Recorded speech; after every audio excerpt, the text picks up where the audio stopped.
नमस्कार, हेडलाइंस बिहार देख रहे हैं। मैं हूँ आपके साथ बिरजू सिंह। बिना शर्त राजद के साथ गठबंधन को लेकर राजद की तरफ से ऑफर मुकेश सहनी को दिया गया।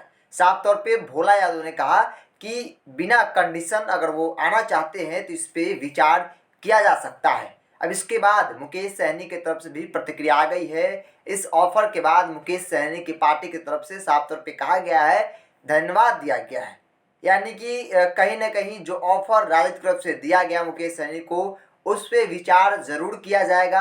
और जिन मुद्दों के साथ मुकेश सहनी की पार्टी निषादों के आरक्षण के मुद्दों को लेकर आगे बढ़ रही है, उसी मुद्दों के साथ उत्तर प्रदेश से राज्य में चुनाव लड़ा गया बिहार में, और यही एक बड़ा मुद्दा रहा जो बीजेपी से आज रिश्ते बिगड़े हैं, आज एनडीए से बाहर किए गए। तो कहीं ना कहीं एक बड़ा मुद्दा जो है निषादों का आरक्षण भी है।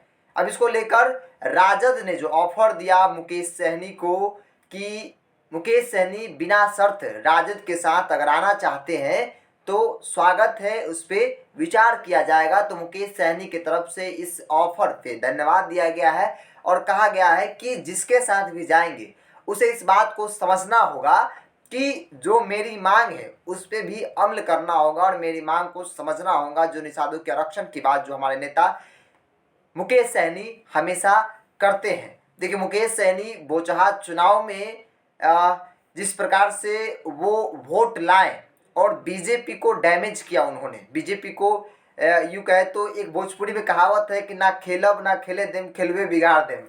तो वही स्थिति मुकेश सहनी के साथ। मुकेश सहनी जीते नहीं और ना ही जीतने दिए, यहाँ तक कि बुरी तरह से बीजेपी की हार हुई। मुकेश सहनी एनडीए से बाहर कर दिए गए, मंत्रिमंडल से बाहर कर दिए गए। उसके बाद यह कयास लगाया जा रहा था कि मुकेश सहनी का गठबंधन किसके साथ होगा। क्योंकि एनडीए में रहते हुए मुकेश सहनी लालू प्रसाद यादव का गुणगान कर रहे थे। वो लगातार कह रहे थे कि गरीब अति पिछड़ा वंचितों का नेता लालू यादव है। फिलहाल मुकेश सहनी दिल्ली में है और सवाल तब उठ रहा है कि मुकेश सहनी जो है वो दिल्ली में लालू प्रसाद यादव से मुलाकात कर सकते हैं। राजनीतिक मुलाकात हो सकती है, कई नेताओं से हो सकती है, कांग्रेस नेताओं से हो सकती है।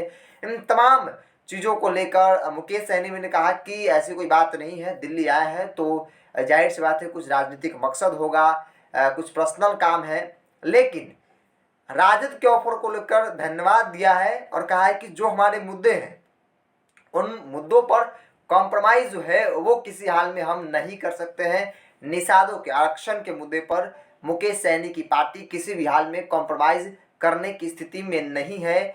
जिसके साथ भी जाएगी उसी मुद्दों के साथ जो है गठबंधन होगा। किसी भी दल के साथ अगर गठबंधन होती है तो उसी मुद्दों के साथ ही गठबंधन जो है वो तय माना जा रहा है। फिलहाल जो है राजद के ऑफर के बाद मुकेश सहनी की तरफ से भी प्रतिक्रिया आ गई है। उनके पार्टी के प्रवक्ता देव ज्योति ने धन्यवाद दिया है और कहा है कि मुद्दा वही रहेगा जो कल था। निषादों के आरक्षण के मुद्दे पर ही किसी भी दल, बड़े दलों के साथ जो है वो जाना संभव हो सकता है।